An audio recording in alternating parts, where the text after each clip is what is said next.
Halo, Assalamualaikum warahmatullahi wabarakatuh. Perkenalkan, nama saya Restu Hidayat. Saya mahasiswa jurusan Ilmu Al-Quran dan Tafsir UIN Antasari Banjarmasin.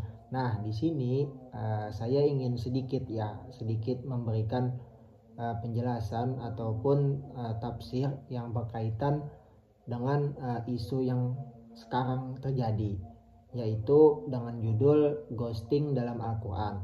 Nah, jadi nanti setelah ini saya akan mencoba sedikit menjelaskan apa itu ghosting, kemudian apa saja yang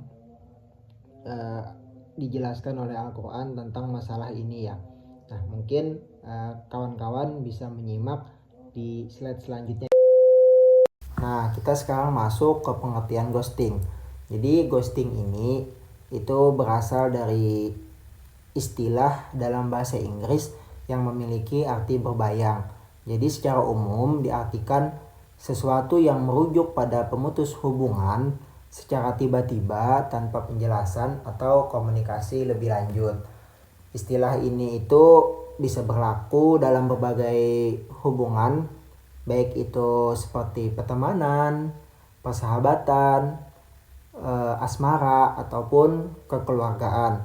Jadi ghosting itu terjadi ketika salah satu pihak menghentikan semua bentuk komunikasi, termasuk tidak mengangkat telepon, tidak membalas pesan, kemudian memblokir pihak lainnya di media sosial. Nah, ini adalah tindakan sepihak yang mengakhiri hubungan tanpa memberikan alasan yang jelas. Seringkali hal tersebut itu membuat pihak yang ditinggalkan itu merasa bingung ataupun sakit hati.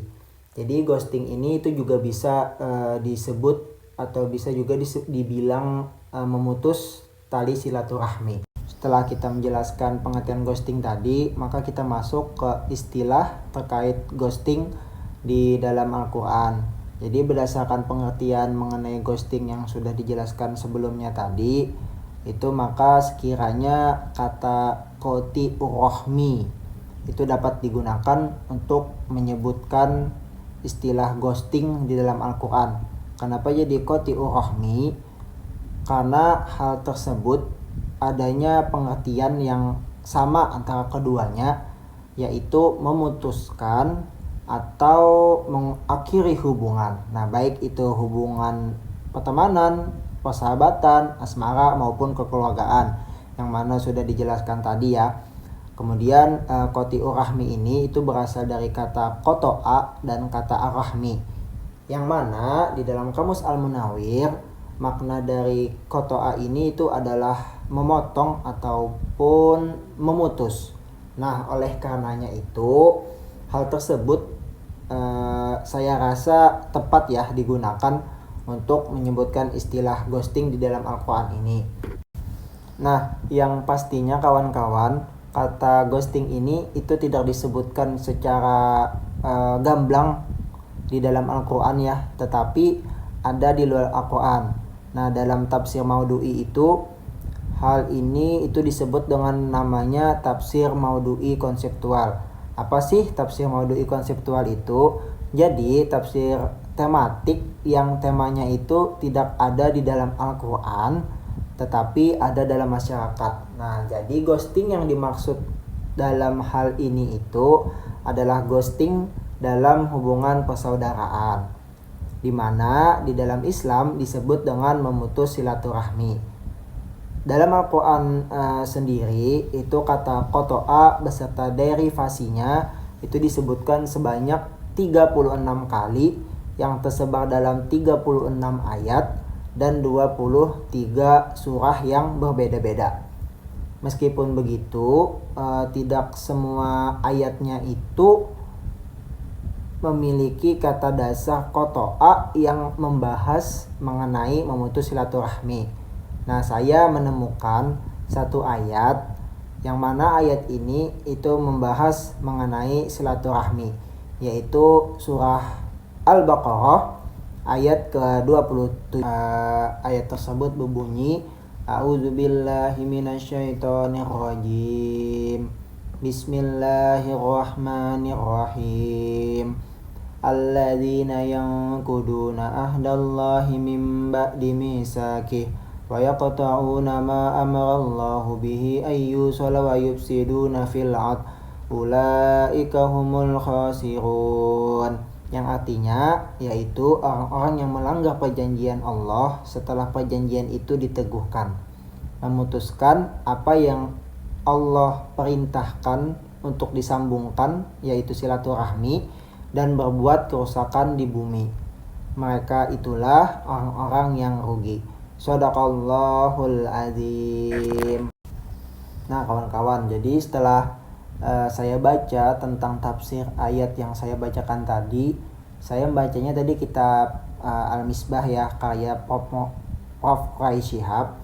Di situ beliau mengungkapkan bahwa ayat ini itu merupakan penjelasan lanjutan daripada ayat sebelumnya terkait dengan sifat-sifat orang fasik. Nah, adapun sifat-sifat orang fasik yang dijelaskan di dalam ayat ini itu menurut Profesor Quraish Shihab itu ada 3. Yang pertama, orang yang melanggar dan membatalkan perjanjiannya dengan Allah, di mana perjanjian tersebut itu telah diteguhkan dengan dihadirkannya para nabi dan rasul dengan membawa bukti-bukti keesaannya. Jadi baik itu melalui ayat-ayat qauliyah ataupun ayat-ayat kauniyah. Perjanjian yang dimaksud tersebut itu adalah perjanjian untuk senantiasa tunduk dan patuh kepada Allah Subhanahu wa taala serta mengakui keesaan Allah. Tetapi di dalam hal ini itu terdapat perbedaan.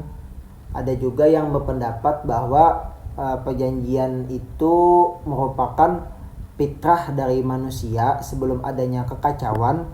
Namun ada pula yang berpendapat bahwa perjanjian itu terjadi sebelum alam manusia lahir di dunia. Ciri-ciri orang-orang fasik yang kedua yaitu ada orang yang memutuskan hubungan yang diperintahkan Allah untuk menghubungkannya. Nah, jadi memutus hubungan yang dimaksud di dalam ayat ini itu adalah memutus hubungan silaturahmi. Adapun bentuk memutusnya itu diantaranya seperti dengan memutuskan hubungan baik antara manusia dengan Allah, kemudian memecah belah kesatuan dan persatuan, kemudian juga memutus silaturahmi antar sesama dan lain sebagainya. Kemudian ciri-ciri orang fasik yang ketiga itu adalah orang yang membuat kerusakan di muka bumi. Jadi orang-orang yang membuat kerusakan di muka bumi ini tuh mencakup hal-hal yang telah disebutkan yang tadi.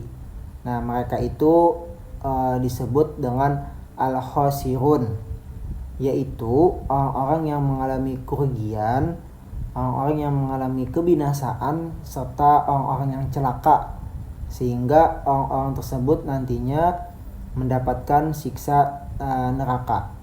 Kemudian di dalam ayat lain pun Allah juga memuji kaum mukmin yang mempunyai sifat-sifat yang bertolak belakang. Artinya orang-orang yang kebalikan daripada sifat fasik, yaitu yang Allah jelaskan di dalam firman-Nya di surah yang lain yang memiliki arti, yaitu orang-orang yang memenuhi janji Allah dan tidak merusak perjanjian-perjanjian, dan orang-orang yang menghubungkan apa-apa yang Allah perintahkan supaya dihubungkan, dan mereka takut kepada Tuhannya dan takut kepada hisab yang buruk. Itu ada di Quran surah Ar-Ra'd ayat ke-21. Nah, mungkin itu saja dari saya. Tentunya di sini saya masih dalam tahap belajar juga ya. Jadi kita sama-sama belajar satu sama lain, tidak ada rasa ingin menggurui kalian. Jadi misalkan emang di video ini nanti saya ada terdapat kesalahan, mungkin teman-teman bisa langsung konfirmasi ke saya di mana salahnya, nanti kita perbaiki tentang salahnya tersebut. Semoga apa yang saya sampaikan itu bisa bermanfaat untuk kawan-kawan semuanya, tentunya untuk saya pribadi dan untuk kawan-kawan semuanya. Salah hilap mohon maaf. Bila taufik wal hidayah. Wassalamualaikum warahmatullahi wabarakatuh.